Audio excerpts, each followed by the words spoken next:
Assalamualaikum warahmatullahi wabarakatuh. Perkenalkan, nama saya Yola Ayu Meliana dari Prodi Pendidikan Ekonomi semester 5. NIM saya 872031815006. Saya mengambil Fakultas Keguruan dan Ilmu Pendidikan di Universitas Pancasakti Bekasi.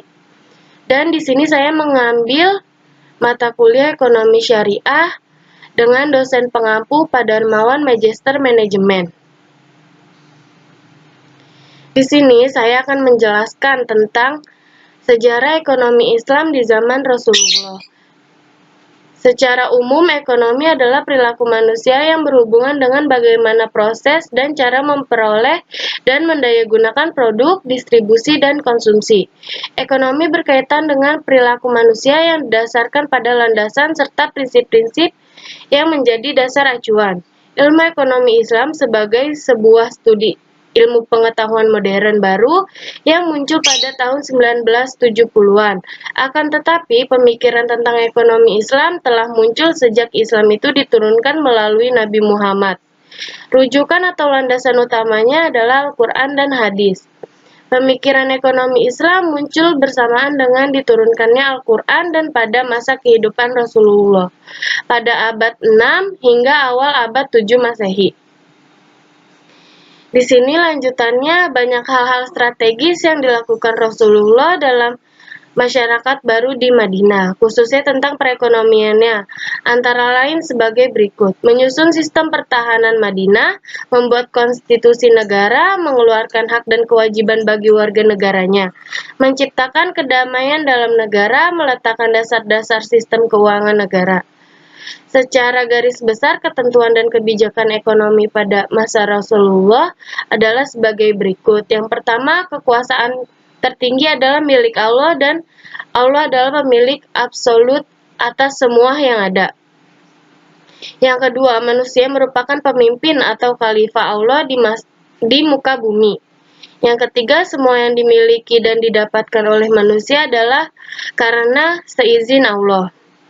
Yang keempat, kekayaan tidak harus ditimbun dan kekayaan harus diputar. Dan yang terakhir di sini, eksploitasi ekonomi dalam segala bentuknya harus dihilangkan, termasuk riba.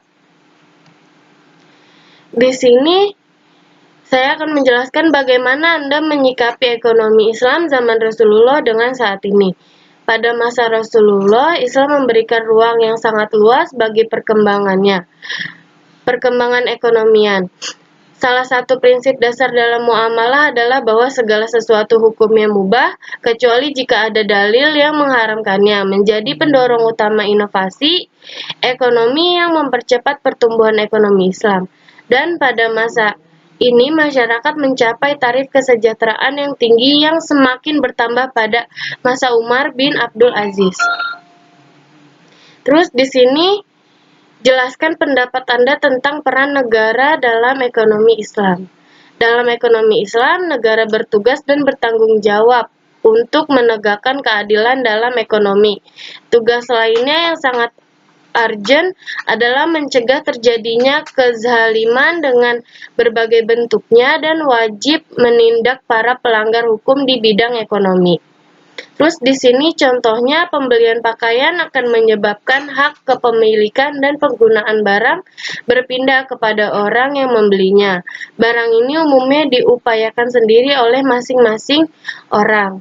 Dan di sini contoh yang kedua, di mana pada daerah-daerah daulah Islamiyah tidak ditemukan seorang pun warga negara yang fakir miskin karena mendapat perhatian serius dari negara. Terus sekian presentasi dari saya, kurang lebihnya mohon maaf. Wassalamualaikum warahmatullahi wabarakatuh.